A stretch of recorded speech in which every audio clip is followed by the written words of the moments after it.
I don't believe it. I got up in the morning and she was gone. She's just a baby, and it's not fair. They shouldn't do these to kids. She's in and out, in a lot of pain. We know he's in prison. He's not going to get out alive. No, not me.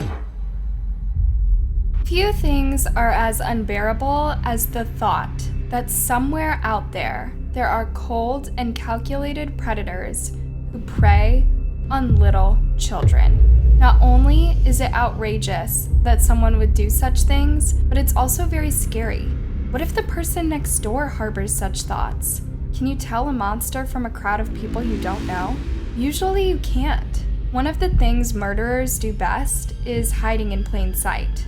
They don't have horns or pointy tails, and they don't necessarily look any more vicious than you and me. This is why, tragically, many killers dodge justice for years, sometimes decades. Such was the case with Anthony Palma, who did the unthinkable to 8-year-old Kristen Hatfield in Oklahoma City. It took 2 decades for a tiny piece of evidence to connect Palma to one of the most horrific crimes in Oklahoma.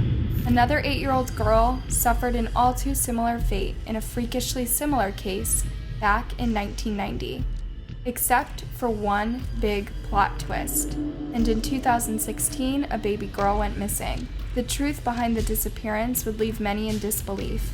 Indeed, this is how most people feel when learning about such gruesome cases.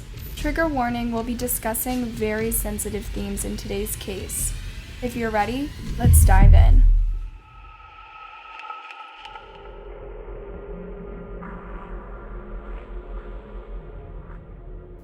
Our first story begins in Oklahoma City. Anthony Palma was born in 1959 and had lived all his life in Oklahoma City, working as a landscaper. As a child, he was very poor. He described growing up hungry, but not much else is known about his family. And by the time he was an adult, Anthony seemed to do all right. Sometime during his adult life, he moved to the central area called the city of Oklahoma City. For him, this was perfect. Basically, when I lived there was a bunch of older people. That was like not no retirement place, but most of the people in that area were old retirees. It was perfect because he could blend in. He looked like your average guy, spending most of his time outside his house as he was passionate about landscapes and gardening. Everyone else in the neighborhood appeared to share his interests. And,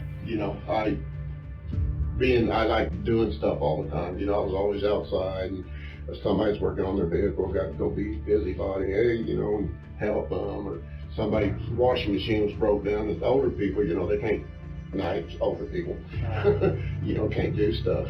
So Anthony would be there, eager to help his neighbors. As far as people knew, he was the perfect neighbor. But there was something truly awful that was budding inside his mind. In the mid-1990s, a young family relocated down Anthony's Street in Oklahoma City. It was a mom and 2 girls, Kristen Hatfield and her younger sister. Kristen was born on February 12, 1989. On May 13, 1997, she was 8 years old. It was an evening just like any other. Kristen and her mom Shannon and her sister had dinner, played some games, and then went to bed around 11:30 p.m. But when Shannon entered her bedroom to wake her up the next morning, she was gone. She knew from the get-go that something awful had happened. Her 8-year-old daughter could not have run away in the middle of the night. It simply wasn't a plausible scenario. By 7 a.m., police were at her place. A quick look around the house revealed a horrifying clue. There were red stains on the chain-link fence in the backyard and on Kirsten's windowsill. There was also a pair of bloody underwear abandoned in the backyard. Unfortunately, those belonged to Kristen too. The police sent the underwear to a lab to get a DNA sample, but back in 1997, technology wasn't exactly where it is today. They did get a sample for Kirsten's DNA, but the lab didn't help narrow down the suspect pool. Then Shannon confessed to the police about her substance abuse issues. She was thinking that maybe someone in the ring would have kidnapped her daughter. Investigators looked hard into the people that Shannon was in contact with, but nothing and no one linked to the disappearance of little Kristen. But the police had to narrow down the suspect pool, and they had to do it quickly. As you probably know already, the more time passes in a disappearance case, the smaller the chances of survival are. Then there's another fact. The vast majority of kidnappings, the culprit is someone close to the victim and their family. It could be a neighbor, a teacher, or even someone in the family. The Oklahoma police knew this very well, so they proceeded to interview everyone in Shannon's family and even give them a polygraph test. Even though some members failed the test, they all had alibis, and nothing in their stories made the officers think that they may be involved in Kirsten's case. The police also questioned Anthony Palma. He was Shannon's neighbor 2 doors down, so he fit the profile. When did you first become aware of Kirsten was missing and all that? Well, the next day there was all that activity, and I asked the neighbor across the street what was going on. They said they couldn't find Kirsten, and I didn't think nothing about it, Anthony just said he went to work as usual, but then a neighbor called him to tell him the police were about to search every house in the area. Do you remember what time it was that he clocked out, came back home? Was this morning? Was this afternoon? It was probably mid-morning, something like that. Now, who was the friend that you were communicating with? It was, and I don't know what her name is. Y'all showed me a picture of her. Yeah, because this interrogation happened 18 years after the incident. So, how did the police completely miss the clues? On May 14th at around noon, the FBI came to search Anthony Palma's home. It was an FBI, They came in, took statements, walked through the house and, wanted to go in the backyard and, because I had a shed back there. You want to look in the shed. The FBI agent looked in all the rooms and the backyard shed and found nothing. Needless to say, the police didn't find clues anywhere else, so the case went cold for almost 2 decades. Meanwhile, Anthony Palma started working as a state park groundskeeper, got married, and had 2 children. Sharon quit her nasty habits and moved away with her younger daughter. Then she married someone new. It seemed like everyone had moved on after Kirsten's tragic disappearance, but this couldn't be further from the truth. Shannon was still grieving. Anthony was still on edge, and the Midwest City Police had not stopped investigating. In June 2015, a couple of officers went to Anthony's house to interview him about Kirsten's case 18 years on. Anthony wasn't home, but his wife was, and she gave the cops a crucial detail. Every year on the anniversary of Kirsten's disappearance, Anthony would get very upset. She thought it was just because he lived so close to Shannon's home, but the police knew better. Oftentimes, criminals who don't get caught go through feelings of sadness, guilt, or a sort of sick melancholy when they're reminded of their crimes. Now the detectives decided to retrieve some cigarette butts and alcohol bottles from the house to send them to the lab for some testing. Remember, almost 2 decades had passed, so the technological advancements were substantial. On July 22, 2015, the police got a DNA match. Anthony Palma had been at the crime scene. He did used to work as a gardener for Shannon, so he could have used that alibi. But when the police took a closer look at his files from 1997, they discovered that his house was never searched by the FBI or any other police officers. By October, the officers had enough evidence against him to bring him in for questioning, but Palma was adamant that he didn't know the family that well. Like I said, I didn't have anything to do with those people. Didn't know them at all. It's not like I went, hey, yeah, you got your little girls. No, it wasn't nothing like that. Anthony insisted that he just tended to their yard, and this was the case with every yard. He helped people out, but wasn't necessarily friendly with them. But the detectives already knew something worrying about Anthony. All the kids in the neighborhood called him Uncle Tony, and he would regularly offer to fix their bikes. So you never, I'm assuming you probably saw Shannon and Kirsten running around the neighborhood and so forth. To tell you the truth, until that happened, I think I seen the kid one time. She was playing with Crystal that lived up the street. In the same interview, Anthony said he was a friendly busybody in the neighborhood, and that he wasn't friendly with anyone. He also said he didn't know Shannon and Kirsten, who lived 2 doors down, but said that he knew Crystal from up the street. If that wasn't enough, he then started blabbering on about how Shannon's substance abuse probably caused her daughter's disappearance. All this time, the detectives knew that Anthony's DNA had been found on Kirsten's windowsill and underwear. It was time to drop the news. I don't believe you. Oh, I don't think you're telling the whole truth, okay? Your DNA is in the backyard the morning that she was discovered missing, okay? And on her window, and on the panties she'd been wearing the night before that were recovered in the backyard. No, not me. Palma had nothing but denial for the cops, but he had just spoken for an hour about how he didn't have anything to do with the family. Now his DNA was everywhere. This led to an immediate arrest. During his trial, several people came forward to explain just how sick Anthony Palma was. In 1980, he had violated his girlfriend's 8-year-old daughter. Without enough evidence, the case was dropped at the time. 2 years later, he violated his landlord and served 18 months in prison for it. After he was released, he drugged and violated a 17-year-old girl. The only thing he could say was that he was surely being set up. Palma was sentenced to life in prison without the possibility of parole for the first-degree murder of Kristen Hatfield. He pleaded not guilty and refused to give the location of Kirsten's body to her grieving family. On January 11, 2019, Anthony Palma was killed by his cellmate. He was 59. DOC spokesman Matt Elliott explained, "Those who are serving time for victimizing children, they are definitely more vulnerable." While justice has been served, albeit in a very twisted way, Kirsten's body will never be found.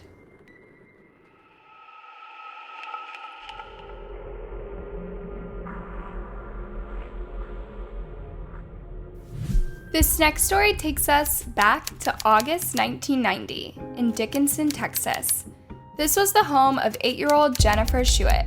She lived with her mother, Elaine, and was a happy girl who couldn't wait to start 3rd grade. Jennifer was so afraid of the dark, so she would usually sleep with Elaine. But on the night of August 10th, Elaine was preparing for an important day at work, so Jennifer told her, "Because I love you, I'm going to sleep in my own bed tonight."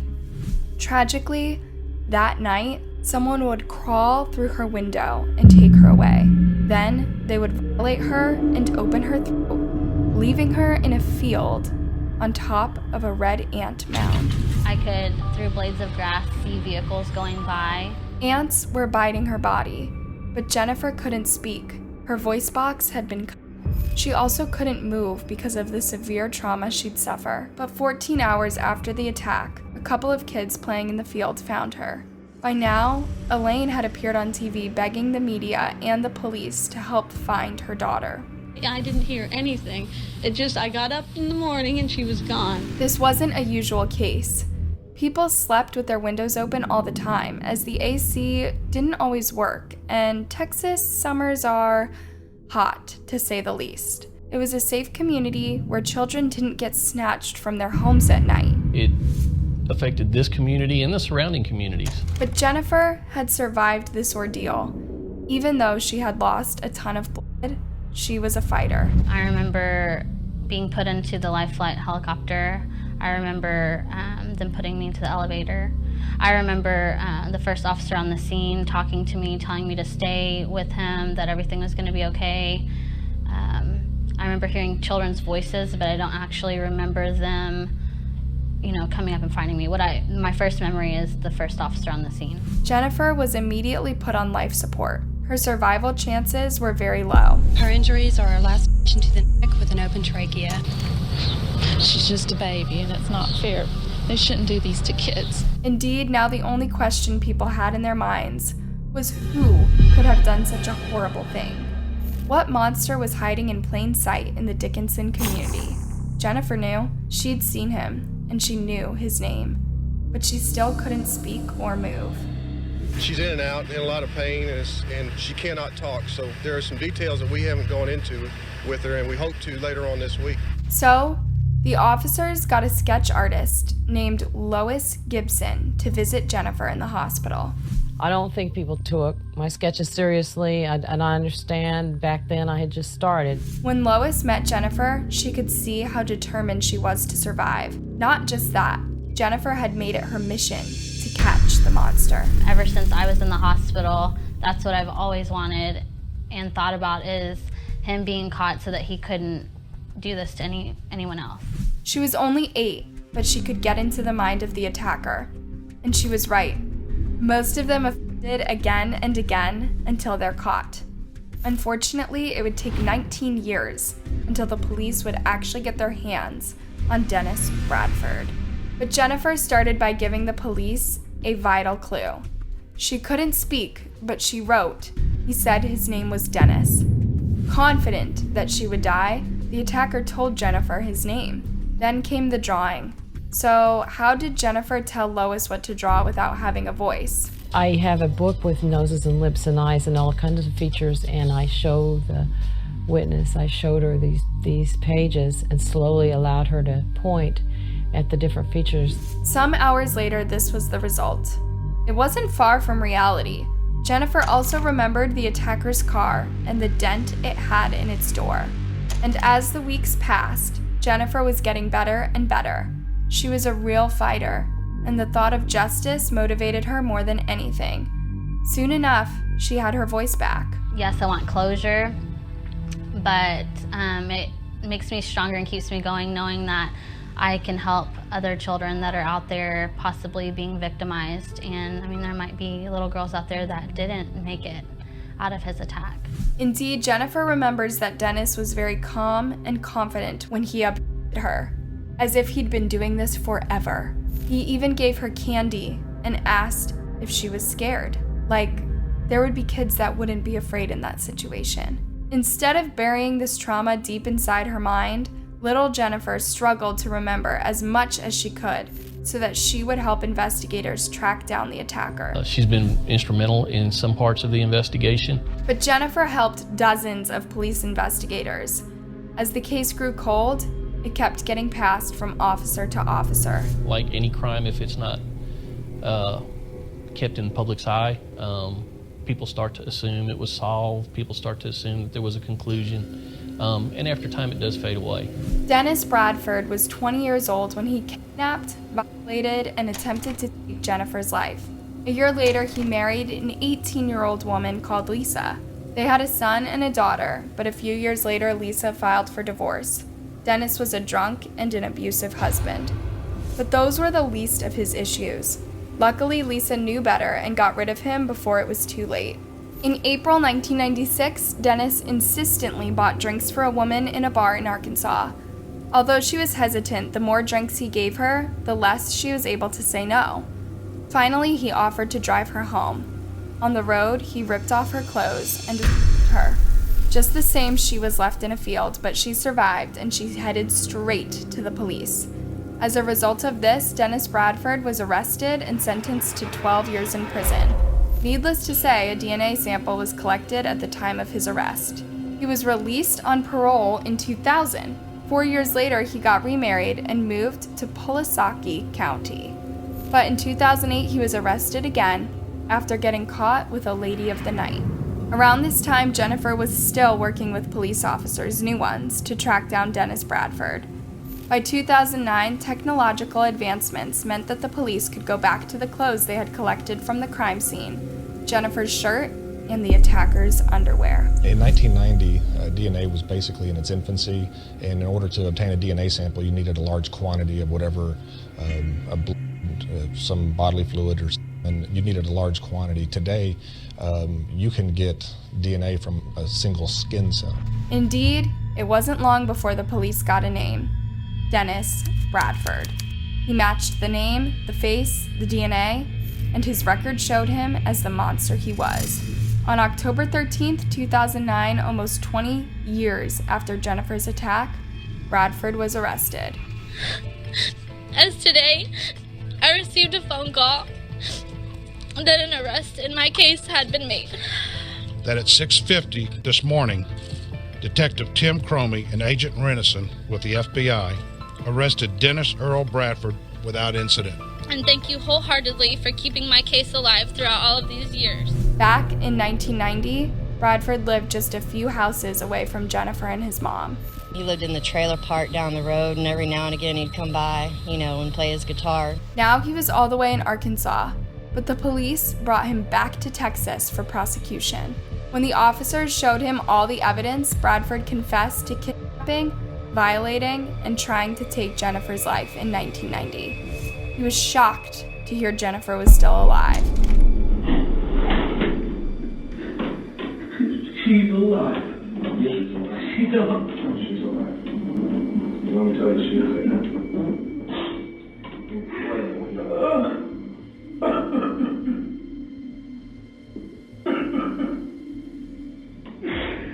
Oh, God.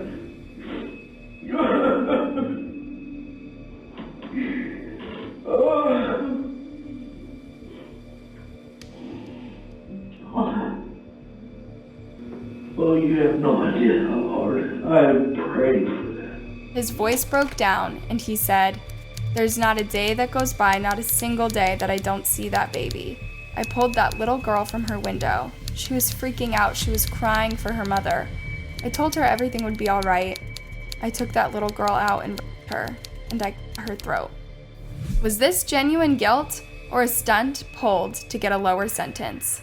I guess we'll never know. His lawyer has apparently filed a motion now for examination regarding insanity. So this could very well be part of their defense when that trial comes up.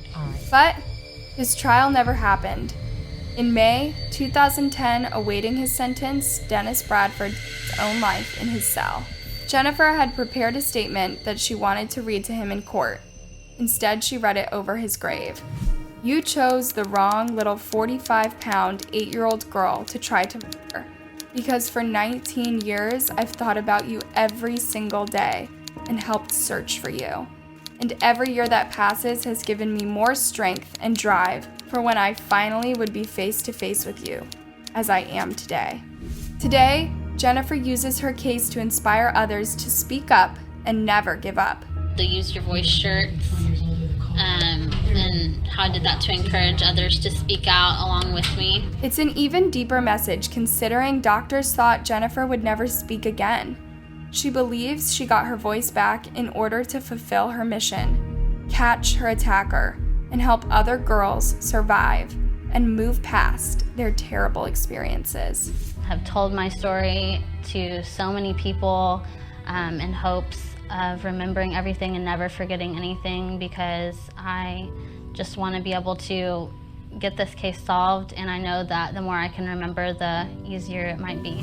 Her case might be closed now, but her website, Justice for Jennifer, remains. Through her inspiring story, many others have come forward telling their own stories and letting victims out there know that they are not alone and that they can do something about it. Jennifer is now married to Jonathan Martinez, and they're traveling the U.S. speaking about her case and inspiring other victims to seek justice. The gruesome attack has left her infertile, but with the help of in vitro treatment, Jennifer and Jonathan had 2 children. It's an inspiring story to everyone out there.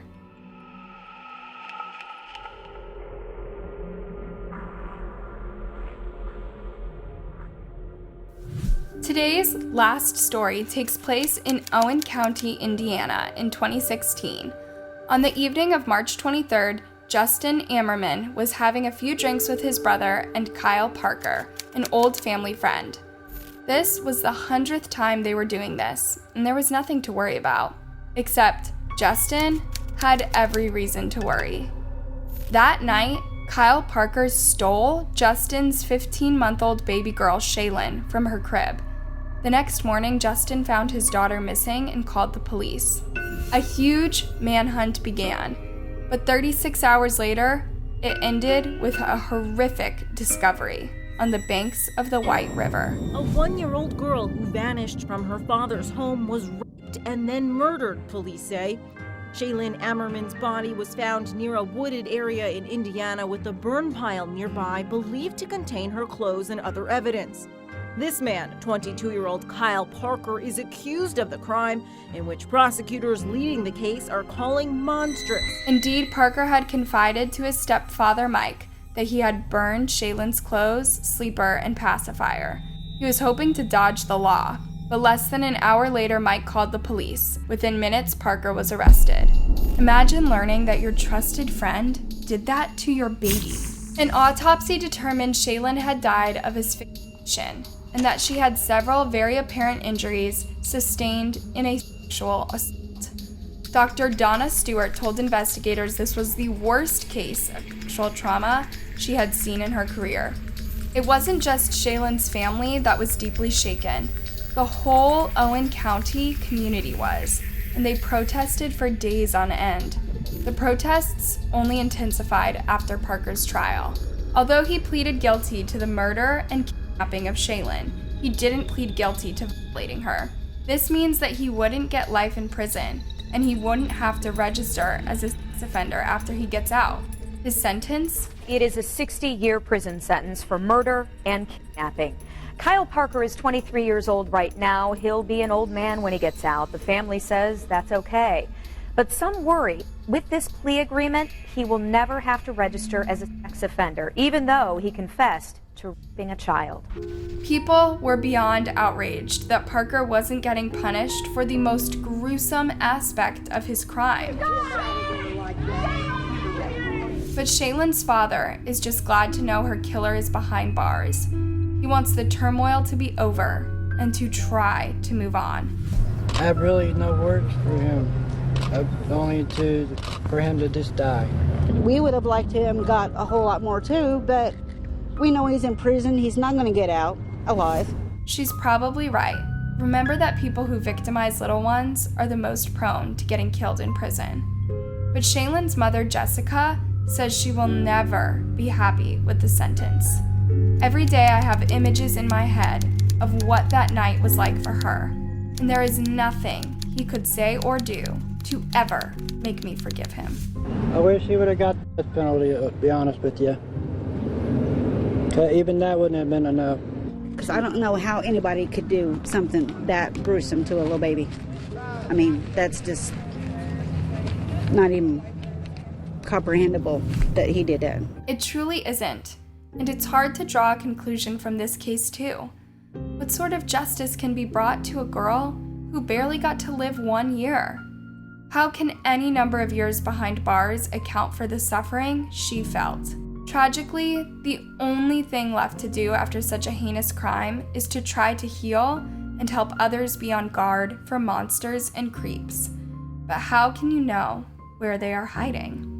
Thanks for watching. Hey, don't be shy. Hit that like button and subscribe for more. Till next time, and stay safe.